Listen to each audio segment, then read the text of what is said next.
Watch this. No way!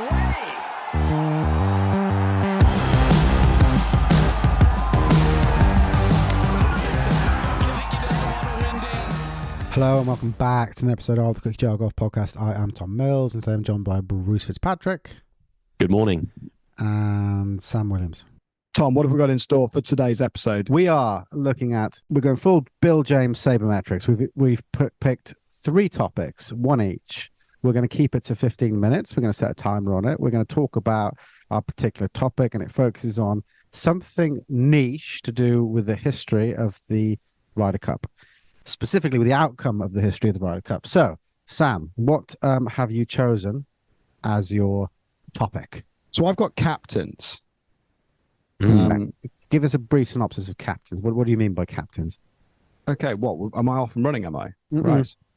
No. We're just going to give it a quick. Well, I've looked at the history of captains, their success, their failure, some of the kind of key captaincies. I guess comes some of the watershed moments, and within that, I suppose a little bit of the context of the event itself and the different eras it's been through.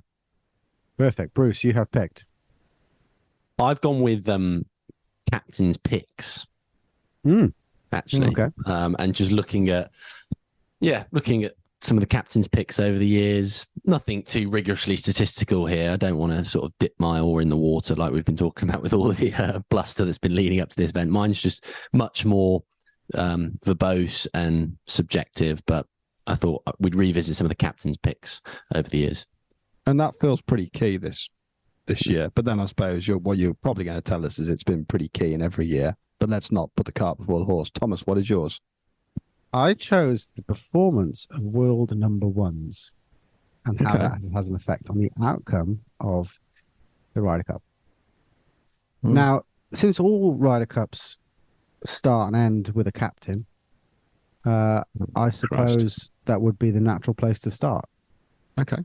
Yeah, well, look, so I'll take from the top. I've probably gone stat heavy, and I'm a bit of a history buff anyway, so in searching for the answers of what might happen, I've looked into the past and tried to pull some stuff together. So let me try and take people through this. So some very high level history about the event. The Ryder Cup has been played since 1927, and there have been 43 Ryder Cups played to date.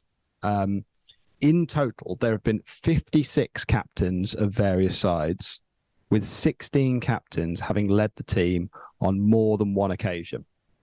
Going to give a few bonus points if people can name any of the multiple captains. Tom, Bruce? Davis Love. Oh, okay, good one. Tom? Are you now just going to check that? I am going to check that because I'm not a... Yeah, 2012 at Medina, he got routed, and then at Whistling Straits in 2021, I think he had his revenge. Good. Yeah. Is that fair? Yeah, good. Tom, anyone else? Jack Nicklaus. All right, yeah, Nicholas, multiple captain. So I'm going to just pull out some of the... Jacqueline is a great one. Jacqueline is someone we're going to talk a little bit more about in due course. In terms of the big hitters, the most capped captain is Walter Hagen. Oh, yeah. So, so Walter Hagen captained the first, I think it was 6 Ryder Cups from 1927 to 1937. So that's a pretty key bit of info. Di Reese would be the second most capped captain. So he captained the side on 5 occasions. In terms of the people who are most successful, Ben Hogan captained the US side 3 times and won it on every single occasion. And Arnold Palmer captained it twice, although he only won on US soil. So Hogan's the only person to captain on multiple occasions, win every time. And one of those times was on foreign soil, which was at Ganton in 1949. Wow. I guess kind of Hogan's a pretty interesting jumping off point for me because his captaincy comes in around the end of World War II, which is kind of that key era. Everything leading up to then, there'd been these sort of 6 or so Ryder Cups, a bit hit and miss. Hagen captained every single one.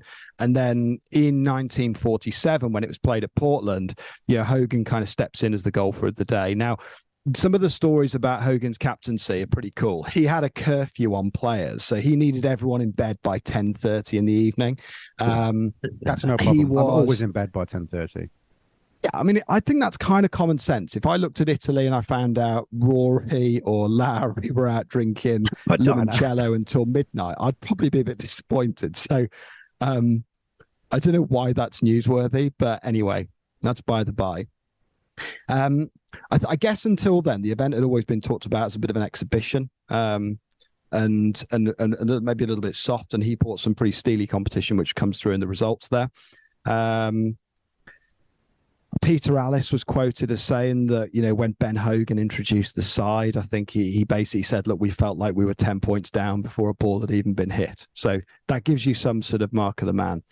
The other reason I wanted to talk about Portland very briefly, interesting bit of context. Obviously, World War II has just finished. And a chap named Robert Hudson was the guy who basically reinvigorated the event. So he paid all the costs for teams to travel over. He later became a president of the advisory committee. He was from Portland. He was a successful grocery businessman, I believe.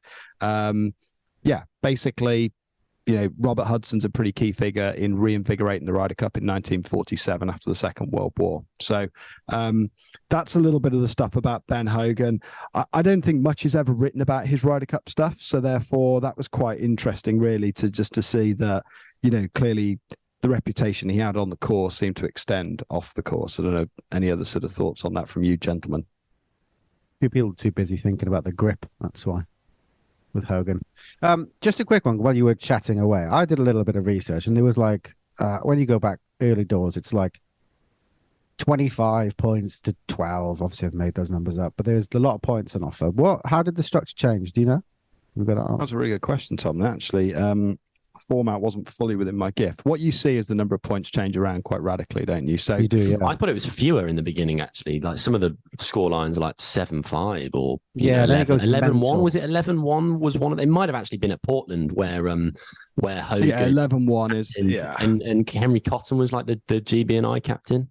Yeah, spot on. So 11-1 was an absolute waxing. That was obviously the first year back, and that must have been a bit of a, after this guy Robert Hudson's put his hand in his pocket and paid for everyone to come over, it must have felt a bit of a tough ordeal at the other end of it for Henry Cotton's side.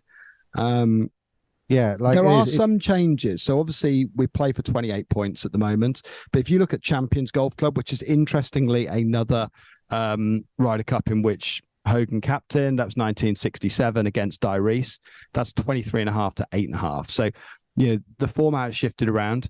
The three eras of the event that I would kind of look at, though, would be I suppose really there's the pre-World War era, which is those kind of six sort of Ryder Cups that we talked about. Then you've got this whole, I guess, kind of post-war era, which is really the GB area. I know it goes from Great Britain to then Great Britain and Ireland in 1973, and then there's 3 Ryder Cups played where it's GB&I versus GB. But actually, if you look at the data on this, I think guys from Northern Ireland and the Republic were playing in the event well before that anyway. So really, you've got that kind of GB side. The high-level summary is we got absolutely toasted for the vast majority of that time. I think there was only one win in there, which I'll come on to shortly, which was in 1957, which is quite a cool little story. But then you've got 1979, which is when it becomes more the modern era, really, which is the Europe versus Team USA. And that kind of kicks in, as I say, around 1979. Interestingly, that was as a result of some lobbying on the part of Jack Nicklaus, I think, of all people. Is that right? That's how we crossed over a bit on this. Yeah, well, I'll talk about it a bit, on the reason I actually came up to it, in my sort of research question was because captain's picks actually only really started in 1979. They didn't exist, obviously, before that. And 1979 was when continental Europe was added, and that was because Jack Nicklaus was sort of lobbying and said, look, it's been so one-sided over the years, maybe it'd just be a more competitive event if continental Europe were added. So I think he spoke with the Earl of Derby, who was then the president of the PGA, and those discussions were quite important in leading to in leading to Europe being added to the GB side and having GB and continental Europe against America. I didn't know that was Nicklaus. That's fascinating. Yeah. I mean, if you look at the playings of it before if you go up to 1979, you have got 16. You've got you've got 22 playings of the Ryder Cup, and GB have only won 3 in those times, which feels quite strange. I guess if there was an event that straddled a 50-year period, and in that time there'd only been, one-sided won at 47, I think it's a bit of a stretch to think that that would turn into the spectacle that we're enjoying this week. Do you not think? Yeah. I mean, it's a bit odd, Exactly, isn't it? because it's so one-sided. Yeah. Yeah. I think it was accentuated as well, though, by the fact that like the Americans it was a particularly like sort of rich vein in form for the American teams around that time anyway. So when Nicholas has a conversation with the Earl of Derby at Lytham in 1977, like they're obviously in a sort of American vintage of players who have just won, countless tournaments. I don't know if it was at 77 or maybe it was 79. I think like the American team had something stupid like 36 major titles between them, which is just bonkers. So yeah, but you're quite right. I don't think we'd have the spectacle. It certainly wouldn't capture the imagination like it does today if it continued to be so one-sided. Yeah, it's just it is quite strange. And if I'm honest, when you look at the captaincy and the performance and the trends, that kind of trajectory with Team USA Dominate still goes on for a number of years. And I guess it's just quite surprising that you could run something for 50 odd years, have a completely one-sided battle, and then in the modern era, what we're enjoying now is just a radically different spectacle. I'll just talk about some of the GB&I captains briefly, because I know I'm kind of eating into my time limit. I guess a couple of figures to talk about. One of them, poor old Charles Whitcomb, who in the early days, he was a 4-time captain of the Ryder Cup in his history, and he lost every single time. Is this in like the 60s, 70s? When is this? No. Charles Whitcomb was. Do you remember he was in the film you did about Walter Hagen when he won at George's in 1922? So Whitcomb is like the captain in 31, 35, 37, and then at Ganton in 1949. So where he faces off against Ben Hogan's team, not surprisingly losing. So yeah, I mean, poor old Charles Whitcomb seems like he had a pretty tough ordeal. 4 times captaining that to a loss would feel pretty steep, but he had a pretty good playing career actually, which I found in there. Di Reese is a figure that I don't think we can talk about captains of Walker Cups and not mention Di Reese. I would like to do a lot more on Di Reese because, to be honest with you, I don't know a huge amount, and the stuff I pulled together for this podcast is pretty much research. I will tell you a couple of things about him if you would like. So you'll enjoy this, Tom. Di Reese, obviously Welsh. That will no doubt please you. Yeah, he's actually from not far from where I live. Is that right? He's Fontegary, which is near Barry. Oh, well, we should go and do a little sort of trip down memory lane. Basically, worked for his dad, was the assistant pro in Wales, then went on to become the head professional at Hindhead in Surrey. And then he went on to South Hearts. And it turns out South Hearts have like this quite a good relationship with the Ryder Cup, because I think that's where the American side used it to warm up during that era and for a number of years afterwards.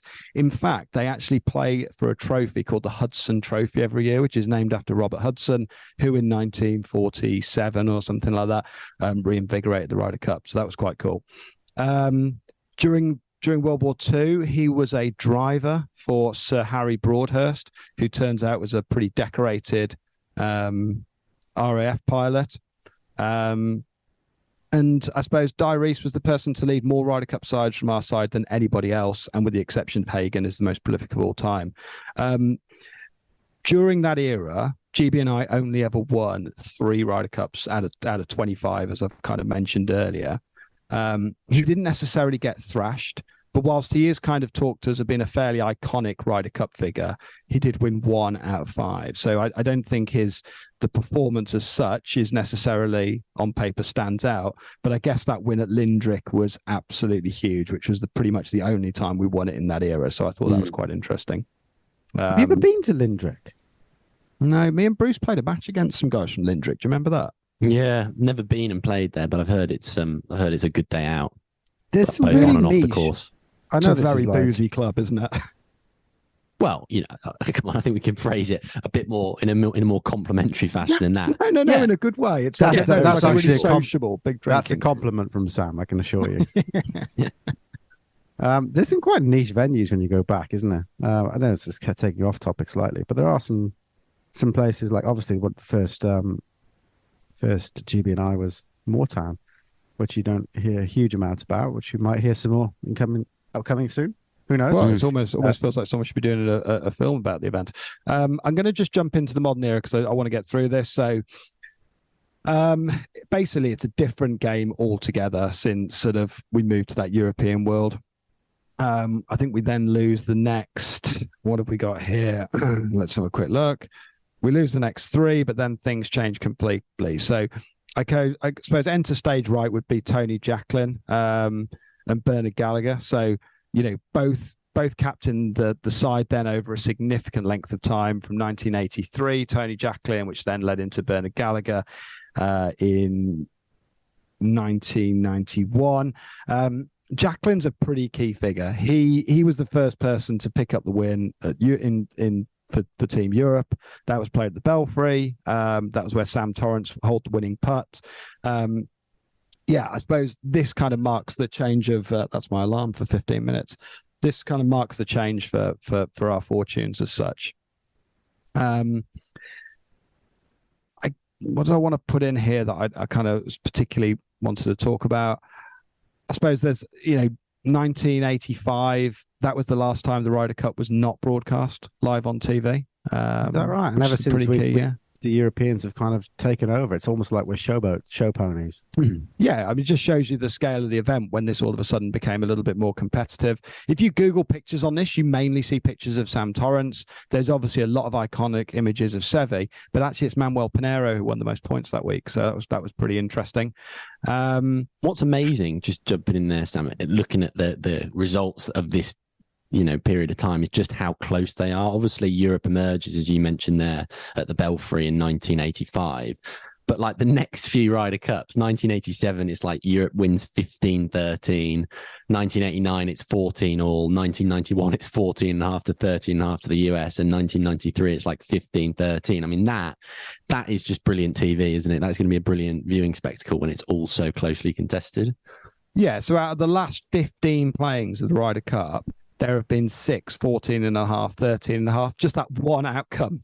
That's nuts. There's also a draw in there, or there's 15 and 13s. I mean, I suppose that is exactly why we've gone from an event that was completely one-sided to an event that's now so gripping, which is a great observation. Final bit of intel here, and I know I'm overrunning, but I think as long as you guys will permit it, it's warranted. I was quite interested in whether major success as a captain would have a bearing historically on their success. Luke Donald has obviously never won a major. Zach Johnson has won the Masters and the Open Championship. So great major winner. He's everyone's favourite major winner. So, of all the winning Ryder Cup captains, 34 of them are major champions. However, of the losing Ryder Cup, out of 41 winning Ryder Cup captains, of the losing Ryder Cup captains, only 20 are major champions. Now, clearly there might be some stuff in terms of how many times someone captained, someone, et cetera, et cetera. For example, Di Reese didn't win a major, I don't think. But it's also kind of reflective of the generations of players, this stuff. I was just quite interested in this stuff.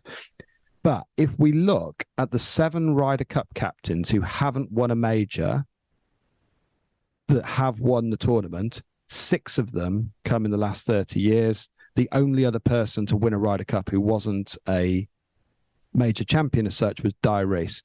So there's not a huge amount you can really draw from this, other than the fact that when you look at previous winners, there have been 1, 2, 3, 4, 5 out of the last 10 playings of the Ryder Cup. 5 of the winning captains have been non-major championship winners. Every single losing captain has been a major champion. Really? I don't think there's any correlation. I think that's pure coincidence. But if nothing else, it points towards some success. Nice to talk about that. There's a lot more. There's loads written about what people, did as captains. Everyone seems to have a different style. Langer, obviously massively introvert. Azinger, also really successful, quite extrovert. there's talk about things like the pod system, how they manage the relationships. But when you dig into it, I suppose what I kind of got from everything was how they handle the dressing room, how they handle the team and those individual relationships. But fundamentally, it comes down to those captains picks in the modern era. And I guess, Bruce, that's something you're going to tell us a little bit more about. Yeah, I mean, before we jump into the captain's picks, my topic for discussion, do we have time for a little Q&A? Because there's a couple of little questions, I think. Yeah, I was hoping we'd have a Q&A. Yeah, that you've just thrown up there, Sam. So one of them is there much correlation or is there any kind of key rationale as to when a captain, that's instructive as to when a captain is given a second bite of the cherry, so to speak? Obviously, there's a fair few losing captains over the years who have been given a shot at redemption. Davis Love, I misspoke earlier. I said he was captain at Medina when they were turned over, which was true, but it wasn't Whistling Straits. It was Hazeltine in 2016 when he was given his chance at redemption. Obviously, the US team won. But there's other captains out there who have won, who have lost and not actually had another go. I mean, was there anything you sort of found on that topic? No, I mean, I feel like we've this is part of the choreography of the event, isn't it? The idea that you get one chance to be a captain and therefore it's all eyes on Luke Donald. It's like, is he going to do it or is he not? Yeah. The weird thing with this event is that the quality of a captain is judged solely by the outcome. If they win, they are an outstanding captain. If they lose, they're a poor captain. It seems to be that simple in history. And since the sort of era of perhaps, Bernard Gallagher, Tony Jacklin from our side, Bernard Gallagher was the last person to be a multiple captain.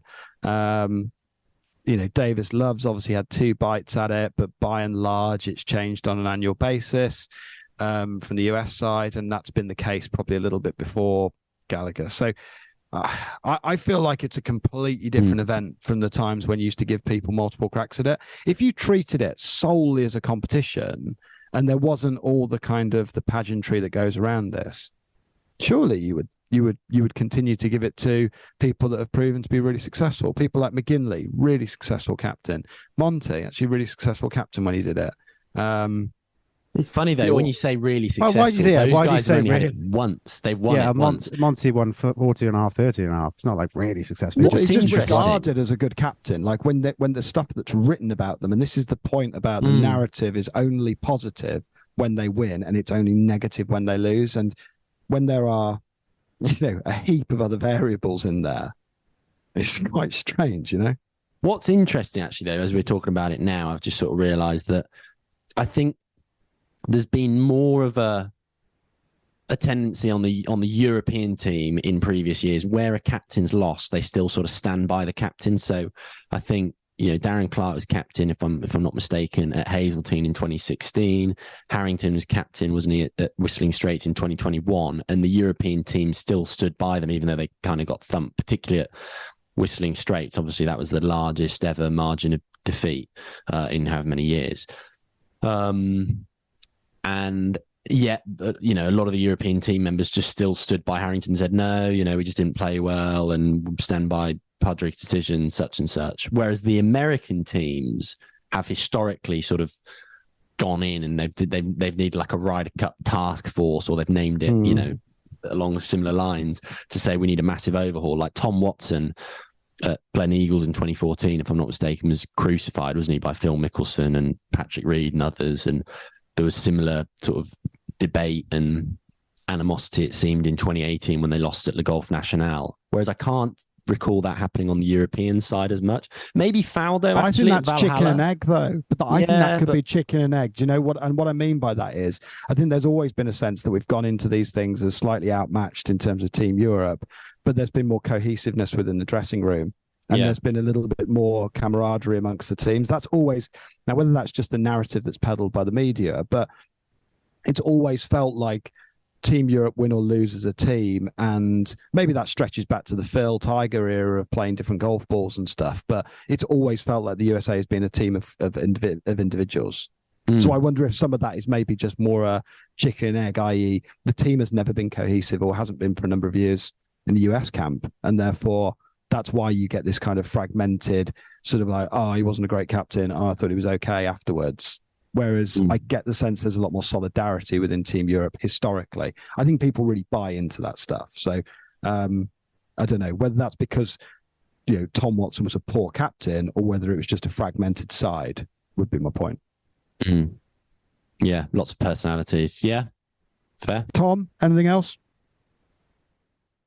No, not really. It's a strange one listening to you two chat about that. Like, the interesting thing about the Ryder Cup is that we try and impose a team framework around an individual sport.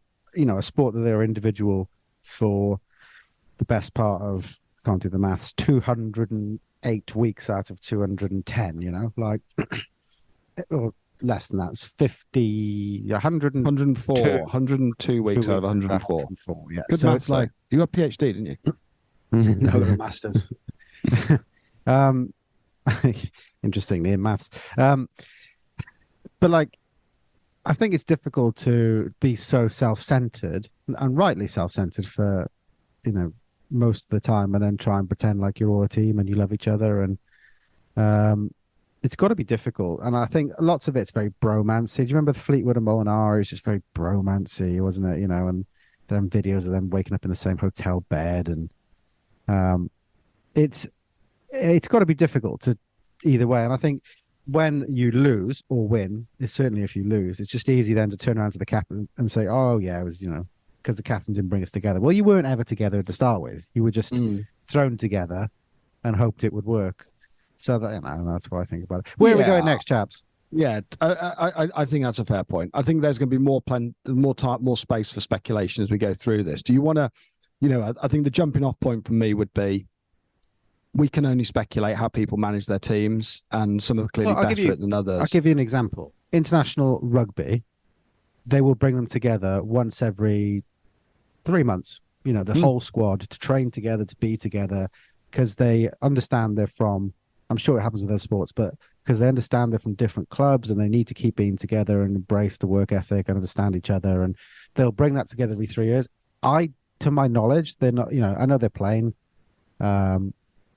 in the same venues often, but they're not being brought together in a format which would embrace team performance. I don't know. Maybe they are. Maybe no. I think that's right, and I think that's why it was felt Team Europe had that sudden glut of success. So when you started to see Elasabel, who came in as a captain's pick, who no doubt Bruce is going to talk about, you had all of a sudden these countrymen, and you had these bromances within the European side, which I think is what Azinger looked to replicate with this pod system, which was like, shit, these guys are all over the place. They've got their own entourages. They're traveling on their own. There isn't the same cohesiveness as a team. And therefore, where Azinger was successful was he was trying to create those kind of more regular friendships. It's not like the New Zealand rugby team where they're all going to get together every few weeks and they're going to spend time together and they clean the locker room or any of that sort of jazz. But it's I think the good captains speculation. have tried to do that. Mm-hmm. Yeah, this is complete speculation. But when it became Europe, which was what, 1979. During that time, like, the PJ Tour started to boom. The European Tour was still quite there wasn't as much money and the players traveled together. So in that first sort of decade, 2 decades even, if you were playing on the European Tour, you traveled together, you roomed together, you stayed together. Whereas the Americans have always had more money, private jets. No, you're spot on. Being on your own, just be individuals, where the Europeans were forced to be together for most of the time. Spot on. And it's like Ronan Rafferty was telling us about. Bruce, take us through the captain's picks. Right. So do you want to go captain's picks next? Okay. So captain's picks, I am just going to put my computer on charge for 1 second because I am learning. Okay. This is the kind of amateurish interjection we can expect in the Cookie Jar podcast. I think it would naturally flow onto world number ones, automatic picks. Well, no, I thought it would flow naturally onto. Yeah. Well, I just said that in the way I positioned to the captain's picks. We're on charge. I'm ready to go. Okay. So I mentioned it earlier. The idea of captain's picks, they weren't actually introduced until the addition of continental Europe in 1979. Those were the first 2 captain's picks. Sevi Ballesteros and Antonio Garrido were the first European selections, and the first captain's picks on the US side. You know when they came? Any guesses? No, I've got absolutely no idea. This is all a school day for me. This 89. And that was after 1987, Jack Nicklaus's home course, Muirfield Village. Obviously, there's a great connection there between the Golden Bear and the club. That was the course that he built. The Europeans ended up winning there, and so the Americans thought we need to have a think about captain's picks like the Europeans have been doing. Quick question: anyone know how you mentioned the 1947 Ryder Cup earlier on, Sam? Do you know how the teams were selected, or the British team, I should say, was selected back then? I mean, I've got.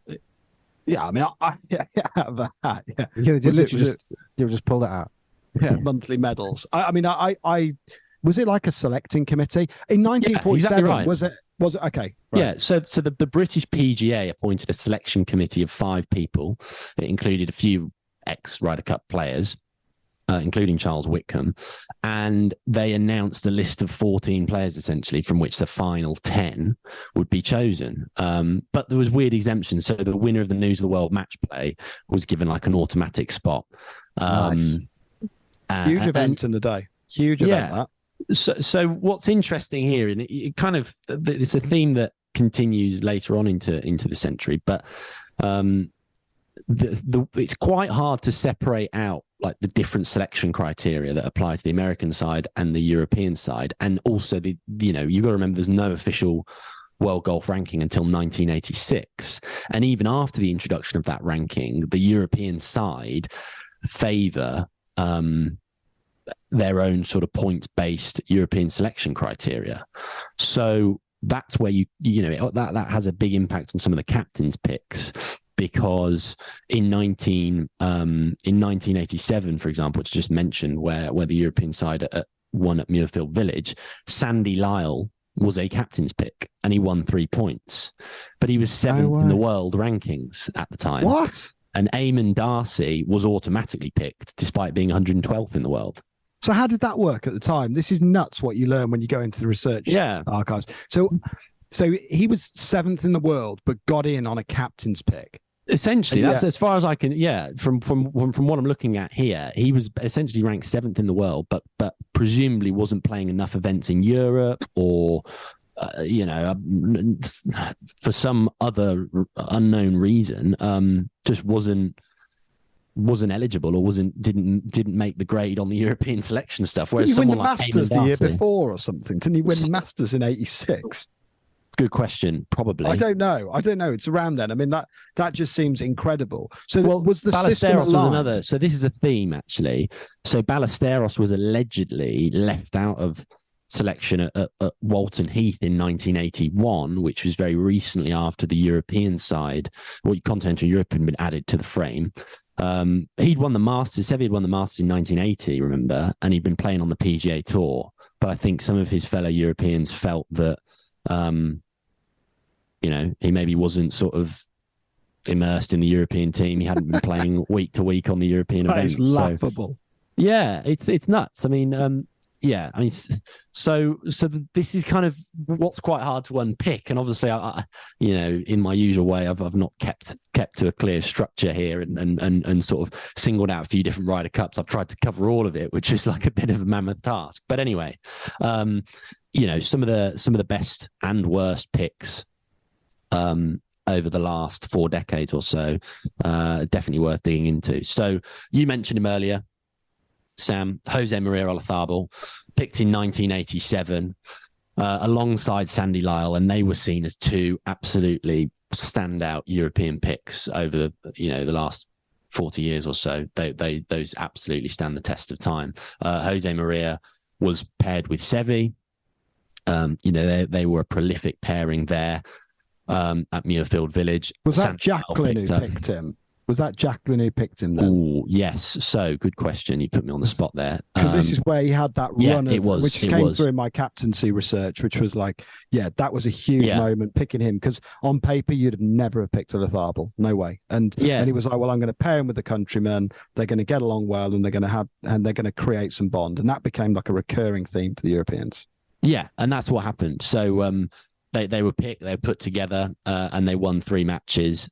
And although like, Olazabal lost in his singles, obviously he was, pretty indispensable in providing 3 points alongside Seve. Apparently, again, you could go back and look at the footage, but he was just holding clutch putts, sort of coming down the stretch, being guided around by Seve. And obviously, they're both quite sort of fiery, passionate Spaniards and jumping up and down and, swashbuckling pair. So that, you're quite right. And you can probably see, 40 years later or so, the closest you get to that is Sergio Garcia and John Rahm at Whistling Straits in 2021. People forget this because the Europeans got absolutely thumped, but Sergio was a captain's pick and won every match he played alongside John Rahm. It was only when he got to the singles and Drew Bryson that he lost a point. But to deliver 3 points in a thumping there alongside Rahm, we only got 9 as a team. So exactly. You forget that, don't you? And Rahm and Garcia delivered 3 of them. So pretty cool to sort of see that Spanish pairing or that Spanish force just reincarnated 40 years after Alathabel and Seve sort of first started defeating Americans. Another one that's quite interesting, 1999 at Brookline. So the reason I've singled this one out is obviously Mark James, the European captain. It was all looking brilliant going into the Sunday, but I don't know if either of you guys recall what Mark James did in the first 2 days' play that people found quite controversial, and maybe it came back to bite him on the Sunday. Does anyone? I can't remember. Was Brooke sticking his finger up at people? So he didn't play a rookie. He didn't play a rookie in the first 2 days. In the first 2 days. Didn't play a rookie. He picked Jasper Parnevik, who was a pretty good pick, won a few matches. I think he won his singles as well. But he also picked Andrew Coulthard, and he didn't play any rookies until Sunday and the Sunday singles. Parnevik played in the morning foursomes. Yeah, but he wasn't. I don't think he was a rookie. I think he played before. So Brookline was the one where I think it was Justin Leonard that held an absolute tramliner, and the team just stomped across the green. Torrance still had a putt to sort of lock it up, I think, at that point, because it was really tense. That's one of my earliest golfing memories, has been probably 12 or 13 years of age, and all of a sudden seeing what was regarded as a bit of a poor showing of behaviour. It felt like the start of that kind of USA model where all of a sudden normal etiquette behaviour on the golf course seems to go out the window with the Ryder Cup when they storm that green when Leonard holds that putt. That felt like the time when that starts. Maybe that's just my own childhood. Absolutely. Yeah, and there's a lot of... I'm confused here, Bruce. In the 99 Ryder Cup. Yes. There were 1, 2, 3, 4, 5, 6 rookies in that. So the 6 rookies... Laurie was a rookie, Jimenez was a rookie, Garcia was a rookie, Sanderlin was a rookie, Van der Velde was a rookie, Harrington was a rookie, and Coulthard was 7 rookies in that. It is mental. While Bruce, it is mental to think that Garcia played in 1999 Ryder Cup. It's long, isn't it? I found that when I was looking at stuff, I was like, Christ, Garcia played in that one. I know. He's been around for a while. So that was Sergio's first one, but to be fair, maybe I've kind of shat the bed. Look, I don't want to pull you up. I just don't on Coulthard. So Coulthard he didn't pick Coulthard, who was the captain's pick, the only captain's pick who was a rookie. Yeah, so he didn't. Okay. So this is another interesting point. We've had 6 picks this year, haven't we? Yeah. Mm-hmm. Each side. Last time at Whistling Straits, the American side had 6. The European side had 2 or maybe 3. And actually, over the years, it's changed between 2 and 4, 6 this year. So, to be fair, I take one. That was always my question: is it aligned? Is it now? So it's never been aligned, so that whether it's the European Tour, DP World Tour, and PGA, whatever, they have their own ways of selecting their team, and they can do it however they choose. If they want to do it through a running race, they could do it if they want to. As far as I'm aware, and unless this is a recent change, there's no overarching sort of criteria or kind of framework, i.e. that's not to say that Europeans have to pick a certain number and the Americans have to pick a certain number. There's been sort of discretion. And so quite often there was 2 but at certain points in time, it was extended to 4. And there's a bit of back and forth. I think particularly from the American side, they've sort of mirrored a little bit what the Europeans have done. Initially, it began with 2. But obviously this year it's now extended to 6. And I think, on the American side, obviously COVID was perhaps a factor there. But Whistling Straits, 6 picks on the American side was probably a first for them. They'd normally, I think the Americans, it's probably fair to say, have been seen as a more meritocratic system in that they don't have to worry about players playing in Europe or on other tours until Liv came along. Yeah. They've just been able to go with, the PGA Tour and the world rankings. All of our players are pretty much on one circuit, so it's easier to decide. Whereas for Europe, there's always been a sort of discrepancy between where someone maybe sits in the world ranking and where they are on the European points list. Bernd Wiesberger is a classic sort of example of that in 2021. He was very high up on the European points list. Robert McIntyre's actually the same this year, but they're slightly further down on the world rankings compared to someone like a Justin Rose, for example. It's a desperate attempt to try and add some sort of importance to the DP World Tour. However, do you not think moving forward with its now amalgamation with the PGA Tour and the stake that they've bought, that they'll kind of over time that'll phase out, because it looks like the European Tour will have less significance moving forward? Question mark. It's strange, isn't it? Because the events that accumulate them points are going to be things that are the Rolex Series events on the DP World Tour, so the Scottish, the Race to Dubai, maybe the Nedbank. That's not Rolex Series, but these big events. So the stuff that's going on, at I don't know, I can't pull one out of thin air, but like the Belgium Open or whatever, it's not going to bear as big a factor. I think it's quite interesting, just the fact that I quite like the fact that each team can set their own criteria, and I quite like that as a model, because I think that adds another dynamic to it. Bruce, I'm curious, in your research, and I don't expect you to have done a full review of every single Ryder Cup and the points analysis around it, but did you get a sense as to the relative importance of captain's picks in the general outcome of Ryder Cups? Because we're about to go into world number ones as well. And is the, I don't know, this may be a bit unfair, but is the outcome of the Ryder Cup feels like it's determined more on the performance of the captain's picks or the people that are, kind of just snuck in at the end? Or is it more an indication of how the world's best players play on the pitch? I suspect it's a bit of both. Yeah, it's an interesting one. I think it's probably fair to say that the captain's picks in the context of European victories are seen as being very, very important. So, for example, I mentioned 87, Jose Maria and Sandy Lyle. They both won 3 points each. And then at Oakland Hills in 2004, Colin Montgomery was picked by Bernard Langer. He sank the winning putt on a Sunday, delivered 3 points. The other European pick there was Luke Donald, who delivered a couple of points. 2006 at K Club, Lee Westwood and Darren Clark, they both delivered 3 points each. Westwood contributed a further 2 half points.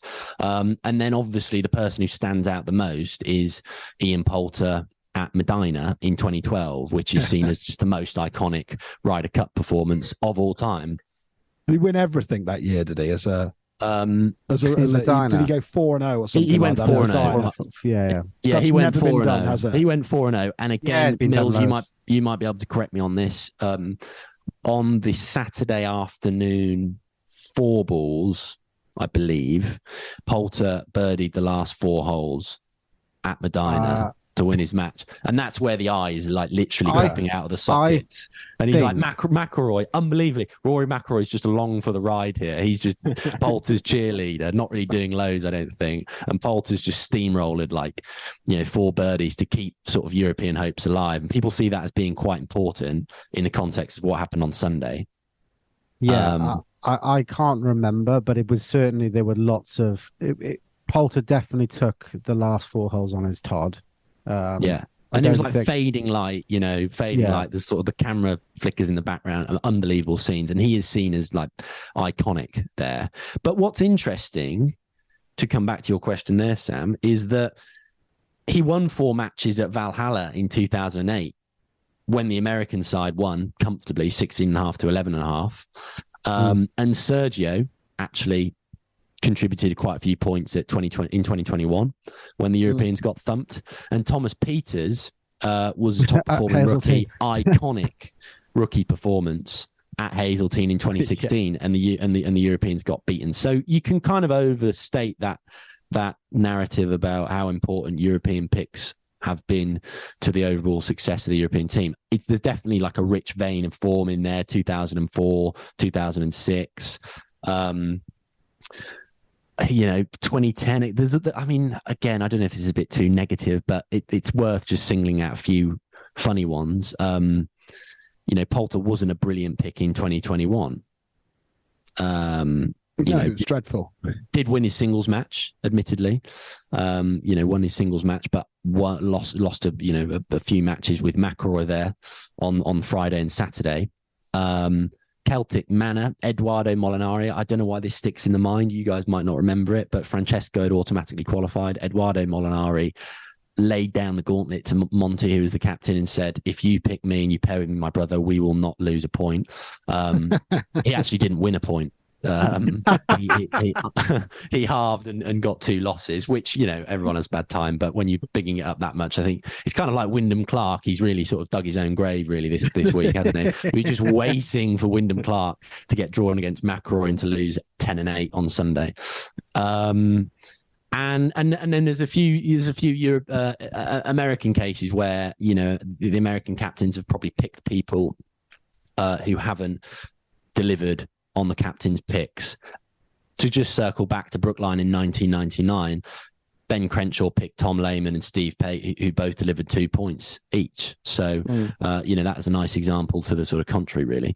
And again, 2010 Celtic Manor, the American side lost. It was very closely contested. Tiger Woods, amazingly, was a captain's pick, and it's probably his best Ryder Cup performance ever. So, say that again. That right? Tiger was a captain's pick when? In 2010. Remember, this is when his personal life. Yeah, of course. Yeah. And he won 3 points. So, reading can I check that?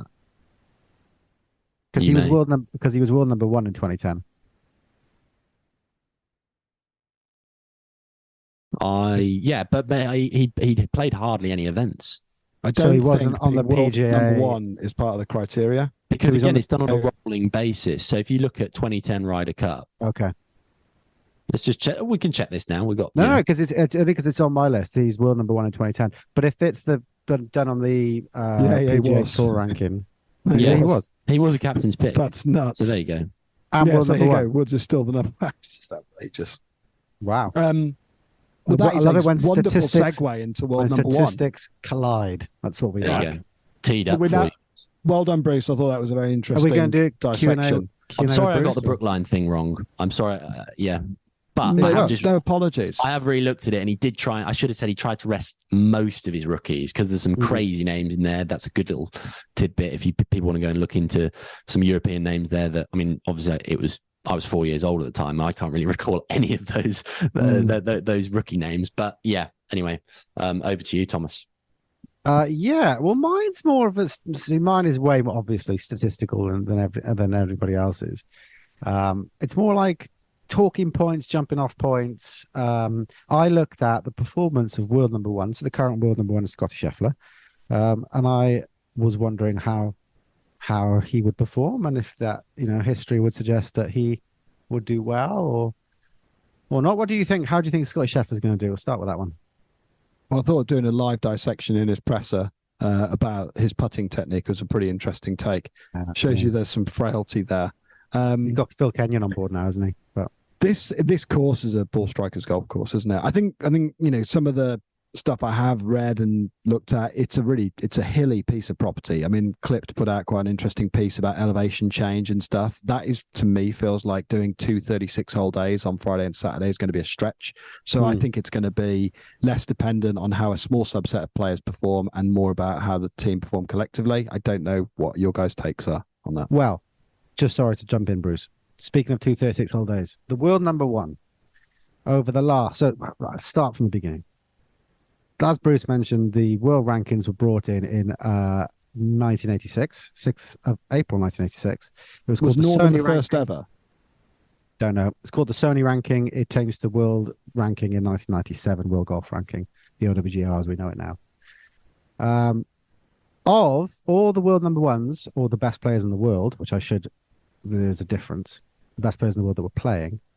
How many of them haven't played 5 matches? Jumping off your 36 a day, how many of the world number haven't played all 5 matches in a Ryder Cup? So there's been how many Ryder Cups? Must be loads. I would 17 I would Ryder say Cups. most. I would say most because we're talking about 30 or 40 years here. I would say 15. 17 Ryder Cups there's been. How many of them haven't played all 5 matches? Well, some of them won't be European or GB. Double but I would negatives say in there. lots. Yeah, I would say a lot of them have not played all 5. No, I think it's to the contrary. I'm going to say, because Tiger was a world number 1 for a significant stretch of that, wasn't he? Yeah, I think the overwhelming consensus is that they'll have played 5 sessions. Okay. So of the 17 Ryder Cups, there have only been 2. 17 Ryder Cups since the OWGR started. There have only been 2 Ryder Cups where the best player in the field. So just to clarify, this is discussion point. Sometimes the world number 1 wasn't playing.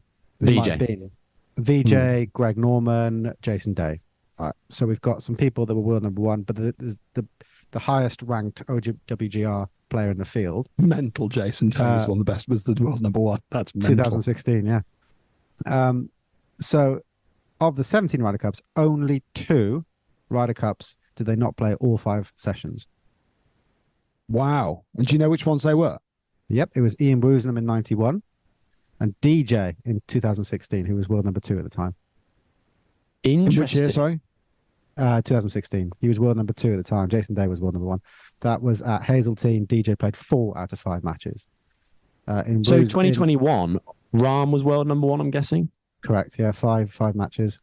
Played all 5 sessions, didn't they? Wow. So Yeah. they've all played all 5 matches with the exception of Woozy and DJ.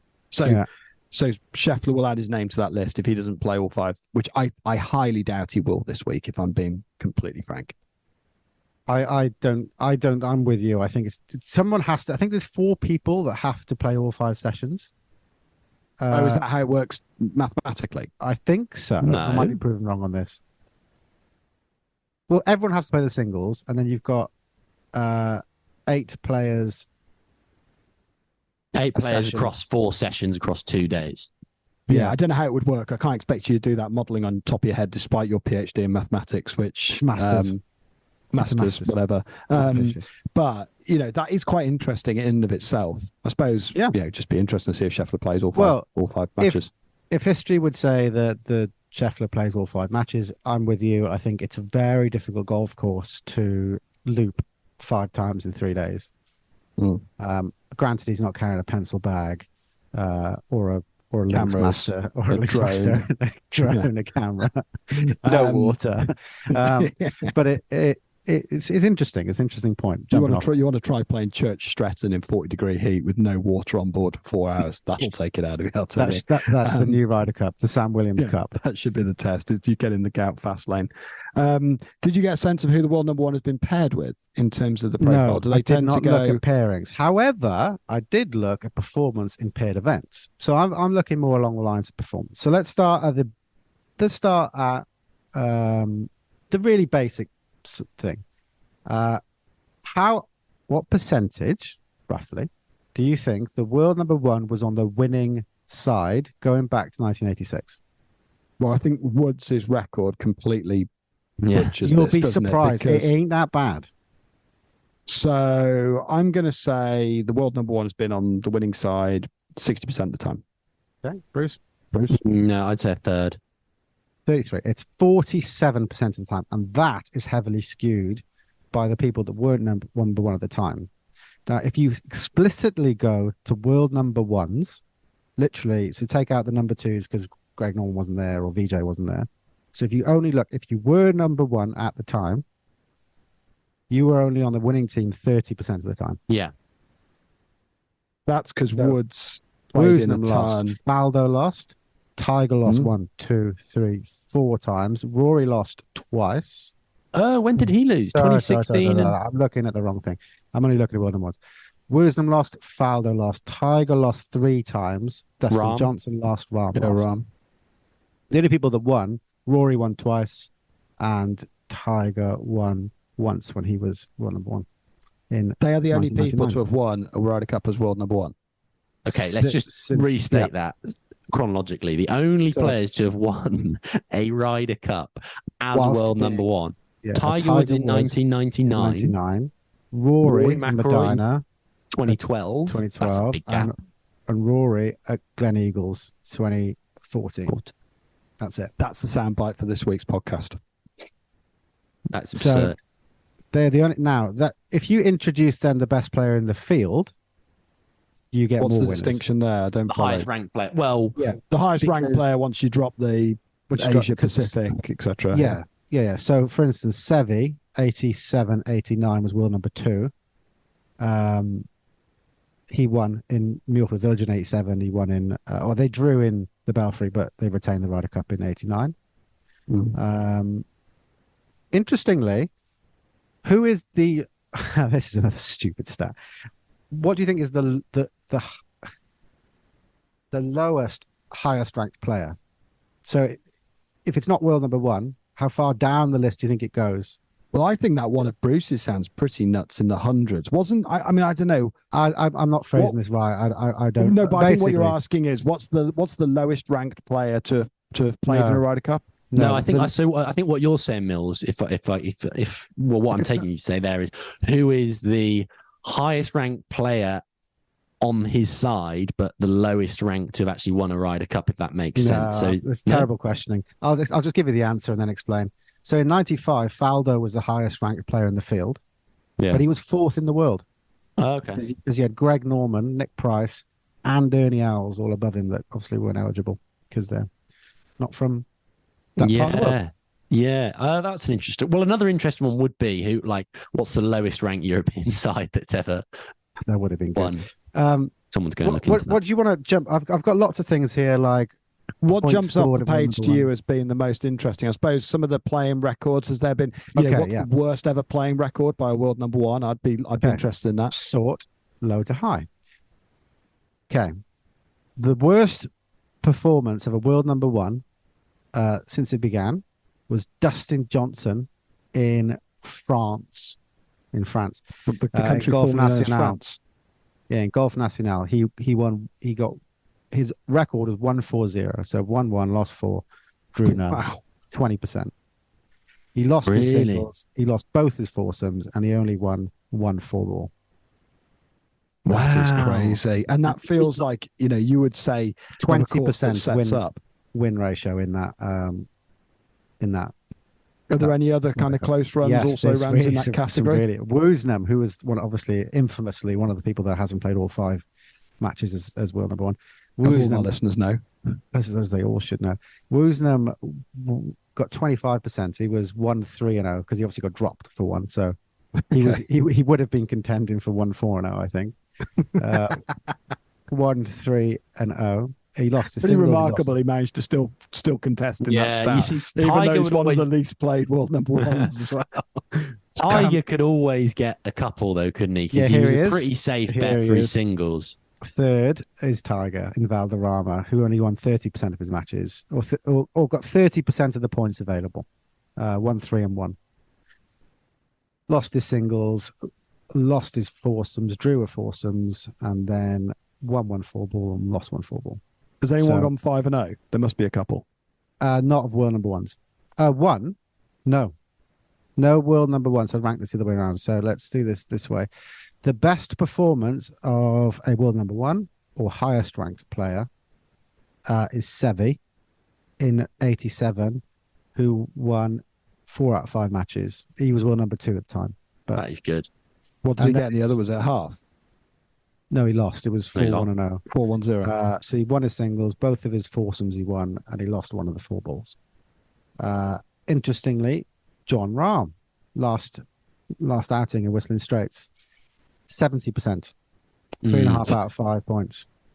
That's an That's all all-world performance on an all-time poor performance for Well, he Team got- Europe. Well, Yeah, he got said, didn't basically he? 40% of the whole points out of points for Europe, wasn't it? He said it in his press conference this week how he played really well in 2021. He was world number 1. He won a few matches with Sergio, lost his singles, but played a lot better than in 2018 when he was on the winning side. And he's like, I didn't play that well, even though he beat Tiger in his singles. It's funny, isn't it? Stats.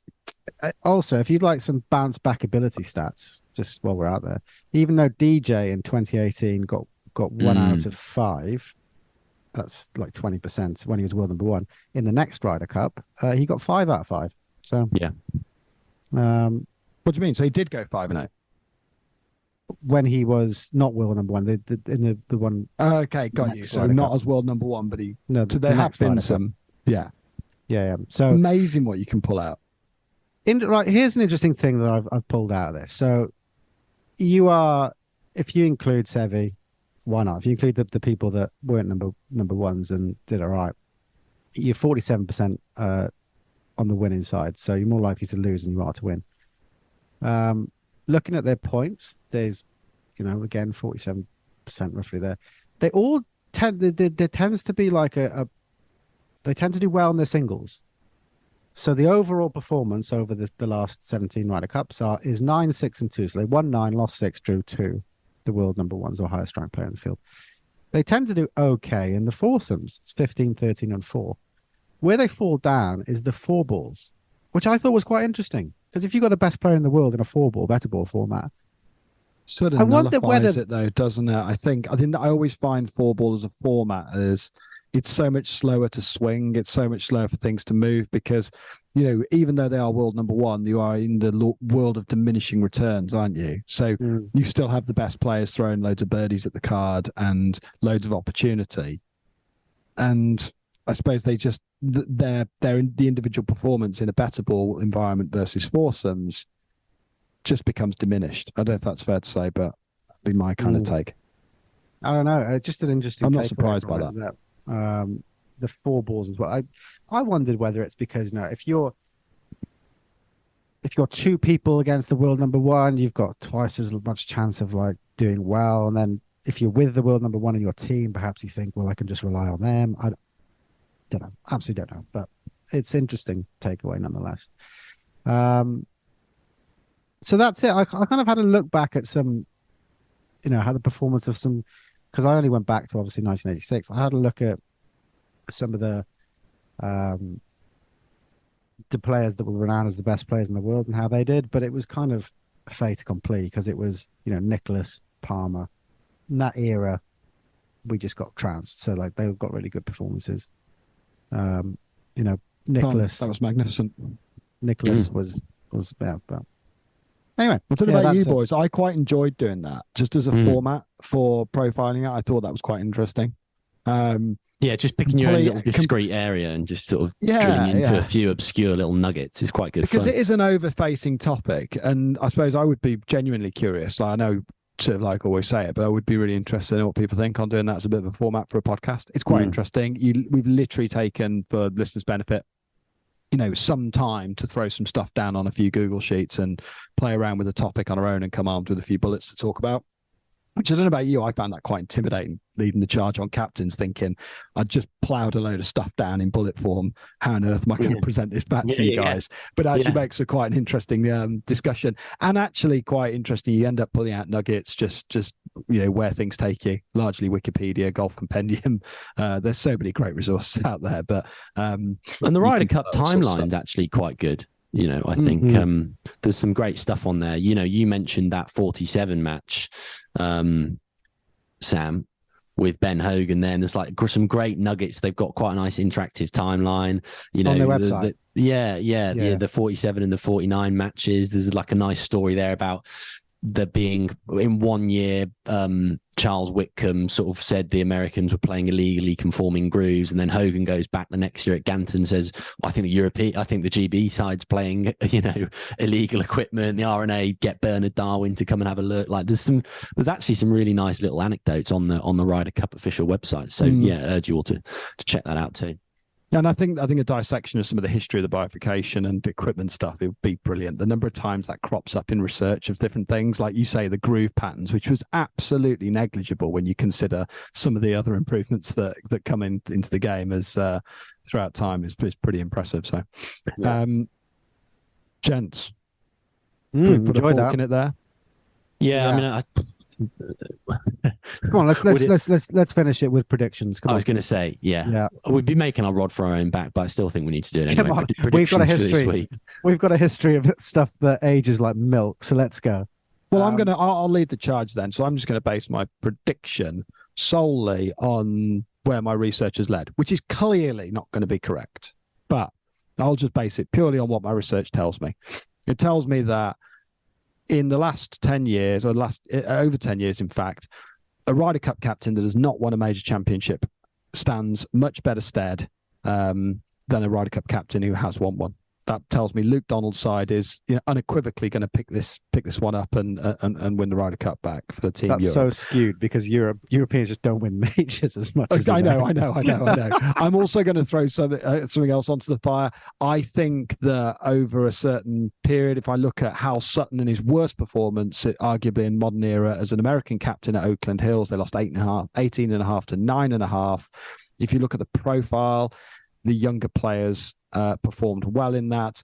Amazingly, USA only had one player under the age of 30 in that year, and that person was Tiger Woods.